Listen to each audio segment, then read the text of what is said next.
I don't have Giannis in my top 10 most valuable.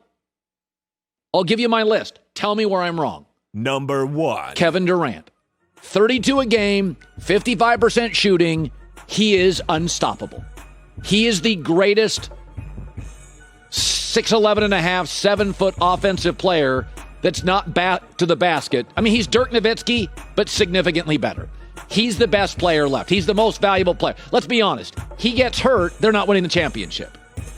James Harden is missing, and they're blowing the Bucks out.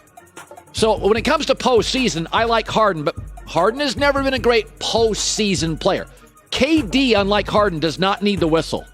He needs a ball and a hoop. He's the MVP right now in the playoffs. Number 2. Kawhi Leonard, mid-range game, doesn't have the three-point ability of KD, but he's a better defender than KD. And KD plays defense. Give KD credit. He'll play defense. But Kawhi doesn't have the offensive range of KD, but he's a better defensive player. And we saw what he did to Luka at the end of that series, so Kawhi too. Number 3. Okay, Chris Paul. I'm sorry. Phoenix had the worst record in the NBA the previous 5 years. You take him off this roster, it's a bunch of kids. They're not playing anymore. I think he's the most underrated player in the NBA. Not point guard. The most underrated player in the NBA in 20 years. I mean, Stockton got love. Magic got love. Isaiah got love. Steph gets love. Find me a point guard. He's like a quarterback in the NFL. That's a Hall of Famer that doesn't even get nominated this year for an MVP vote. I mean, give me a break. By the way, second best record in the NBA. For 11 years, they didn't make the playoffs and just blew by the Lakers. Number 4. James Harden. Now, I like Harden, but he's not playing right now, so I'll put him at 4. The other thing I'll say, we know James can score.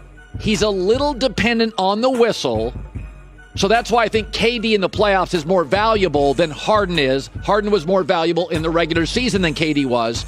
Also, Harden this year has really been impressive. His distribution numbers are through the roof.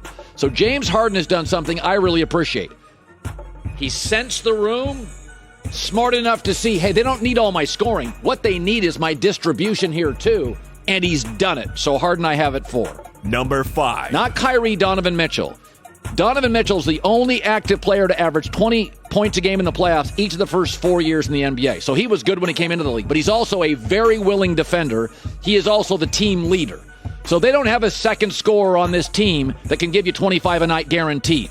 He's incredibly important to this team. He'll lock you up defensively. He's got leadership skills. He's good late in games, and he's a great offensive player. Number 6. Now, Kyrie's a greater offensive player, but Kyrie emotionally sometimes doesn't show up, and defensively, he's a liability. The one thing I'll say about Kyrie, we all know he's a great finisher. The dude does not turn the ball over. Go look at the last 5 games. To handle the ball as much as Kyrie and never turn it over tells you how much control and skill he has offensively. But you can attack him defensively. You can't Donovan Mitchell at all. Number 7. The Joker out of Denver. Listen, he's the only player in the postseason giving you 30 and 10. So he's a point center. He's the best passing big man in the NBA. You have to go back to Bill Walton or Arvydas Sabonis. He's incredibly valuable. He's okay on the defensive end. He's not great. He's okay. They don't have any of their guards. So they got 3 guards not available. So it's now really leaning on him. And there are limitations. He never looks in good shape. I know he's a pro athlete. He is. But he looks worn down a little bit last night late. Number 8. Trae Young. Folks, what do you want to say? The kid is not only carrying a team. Who's the third best player for the Hawks? Seriously. We're in the playoffs. You can name the third best player for every team left. Who's the third best player for the Hawks? And he's a great road player. So he's a showman. Most young players shrink on the road in the playoffs. Not Trae Young. He's better on the road in the playoffs. I mean, that is a testament to his confidence and his skill.